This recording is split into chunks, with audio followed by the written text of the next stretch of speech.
Hey, good morning and welcome to Wednesday. It's, where are we now?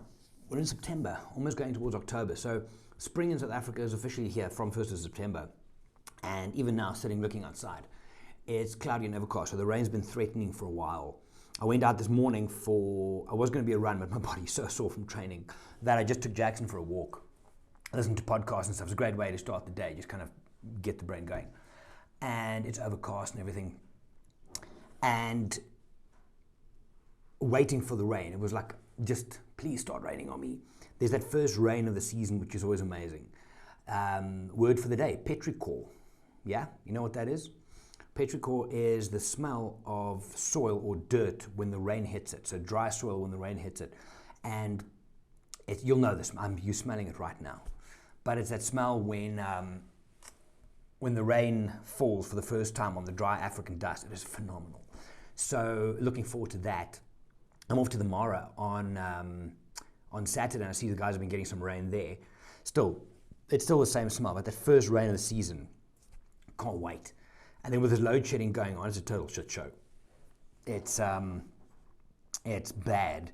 So last night, because I like white noise when I'm sleeping, normally I have a fan going or the aircon or whatever. And with load shedding, that's all gone, right? There is no sound. So,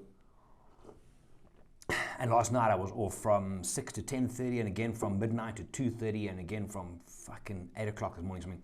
But in the evening I then got a white noise app on my phone, and I looked for it. So there's a fan noise, there's an aircon noise, and there's rain on tent, heavy rain, mild rain, rain on window. So I found one of those and played that, and that was pretty cool. So yeah, waiting for petrichor. First smell of petrichor for me this season. Then, how do I get there? So imagine this for me, if you will. You all know about the fight or flight response, yeah? But there's actually a third one. There's fight, flight, or freeze. That's the responses we get. You would have seen it if someone's faced with a big surprise or a shock. It's either they fight back, so if you go bah at someone, they either hit you in the face or they run away. There is also some people that freeze, and they just stop. Now, if you look at the animal world, mammals, right? If you put any animal, let's do a lion hunting an impala or cheetah hunting impala, good idea, baby impala. Initially, when the cheetah makes contact, when there's a stressful situation for the impala, the youngster will try and fight back. It doesn't care if it's a very small scrub hair baby in a lion. There is a certain amount of fight that this thing will try. Obviously, it's not going to work. It will then try and run away. If that doesn't work, and they just freeze. We watched an impala hunting in the Mara a couple of weeks ago, again and again and again. She hunted like 4 successful times over 2 days. We watched them all. And often she'll kill this thing, she'll catch the thing, baby Thompsons, and then leave it on the floor for her youngsters to come play with it. And even when all of them are there, this youngster just lays there, frozen. Okay, now let's pull that theory out. Freeze, flee, or flight. Freeze, flee, or fight. Fight, flight, or freeze. You get what I'm saying. So, child in school, right? So there's already a child and then the authority. So teacher or parent and kid.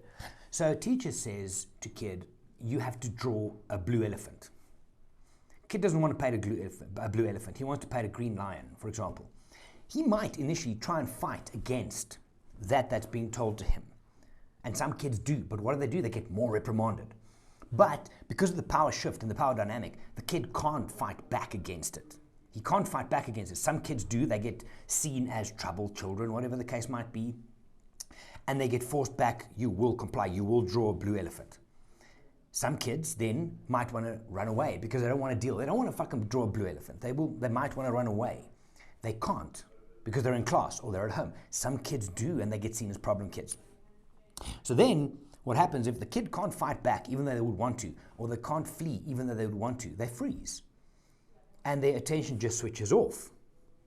Okay? So they know the two natural mammalian responses that they would want to do. Fight back, I want to do something else. I want to live, in the mammal response. Or, I don't like the situation, I'm going to leave. They can't do either of those, so they freeze. There's a discussion there about ADHD, but that's for later on. Now, let's think about life for us, adults. In life, you are going to be faced with situations that you want to fight. There are going to be situations that you want to flee. Some of them might be the same situations, right? Often you can't fight it. You get fired from your job, you need to find a new job, and you're going through a heavy couple of months of looking for a job. You're fighting for it, but it gets tiring. You then, in the back of your mind, realize, I can't fight this, I just need to, I don't know what to do anymore. Then you might want to run away from your problems. More often than not, you can't run away from your problems. They're going to catch up with you eventually.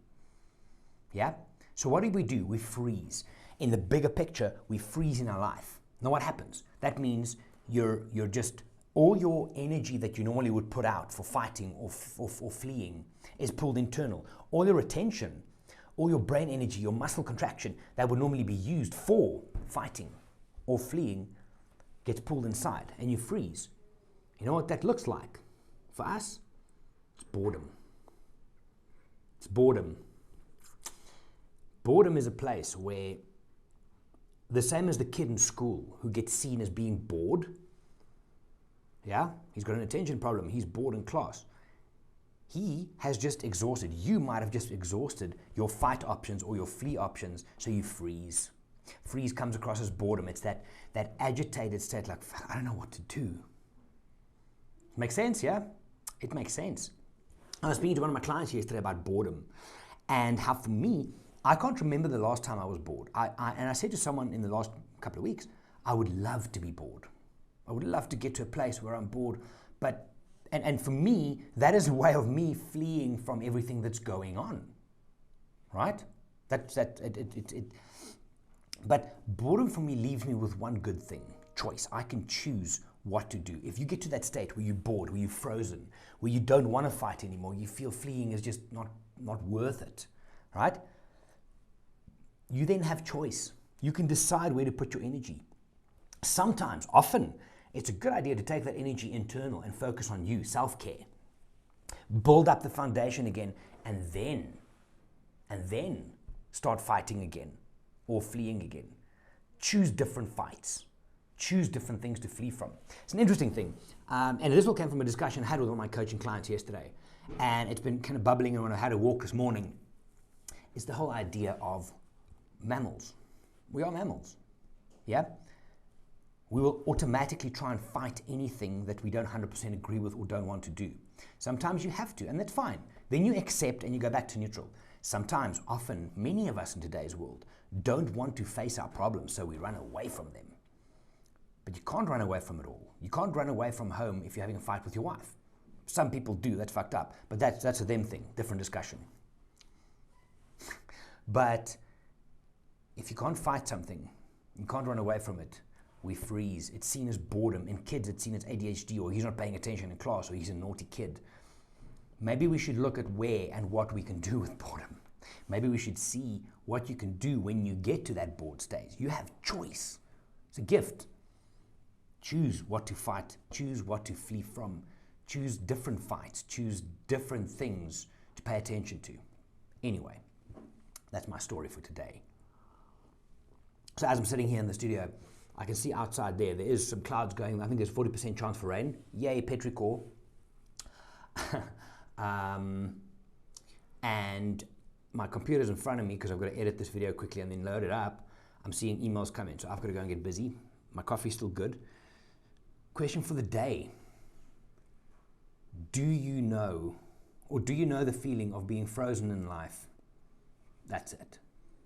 Do you know the feeling of being frozen, not being able to fight or not wanting to fight anymore, not being able to or not wanting to run away anymore, and just freezing and being in this neutral, flat state?